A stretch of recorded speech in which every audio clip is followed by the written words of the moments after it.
shirkan iyo ujeedkiisu waa dardargelinta mashaariicda horumarineed dowladda Norway ay ka wada Soomaaliya ayaa ka dhacay magaalada Muqdisho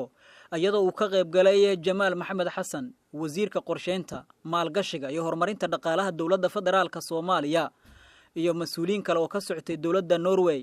muddadii uu socday shirkan waxaa lagu lafaguray sidii loo dadajin lahaa mashaariicdaasi horumarineed gaar ahaan dhibaatooyinka fatahaadaha iyo roobabka ee ka jira gobolada dalka Soomaaliya iyo kaalinta dowladda Norway arrimahaasi kaga aadan sidoo kale waxaa kulankaasi looga hadlay xoojinta xiriirka ka dhaxeeya labada dowladood Soomaaliya iyo Norway waxaana qayb ka ah guddi dowladda federaalka Soomaaliya ugu xilsaaran dabagalka mashaariicdaasi horumarineed wasiirka qorsheynta mudane Jamaal Maxamed Xasan wasiirka qorsheynta maalgashiga iyo horumarinta dhaqaalaha dowladda federaalka Soomaaliya oo la hadlay warbaahinta qaranka Soomaaliya ayaa faahfaahin ka bixiyay waxyaabaha looga hadlay shirkooda halka maanta isugu nimi oo aan ka qayb galay shir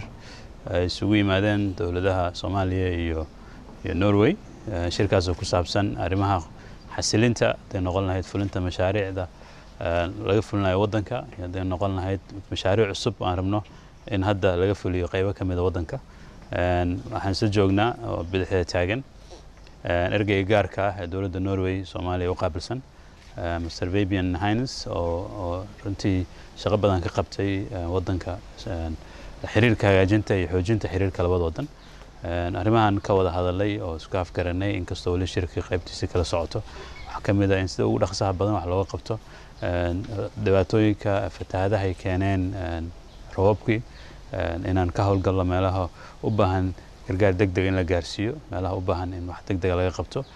gobolada wadanka iyo caasimadda Muqdisho iyo meelo badan waxaan isku daynaa haddii la idmo inaan maalmahan soo socoto anagoon mari doonin nidaamkii hore ee ahaan jiray in qiimeyn iyo wax badan la sameeyo inaan markaba shaqada taagan oo diyaarka aan ka howlgalno saasaan isla garanay ergey gaarka insha Allah waxaan rabnaa inaan hawshaas maalmahan soo socdaan ku dhaaqno aad baan u mahadsanyahay dhammaan dadka soo qaybqaabay shirka tiimamka wasaaradda qorsheynta iyo wasaaradda arrimaha gudaha oo ah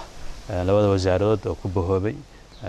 si ay ula shaqeyn lahaayeen uga wada shaqeyn lahaayeen mashaariicdan xasilinta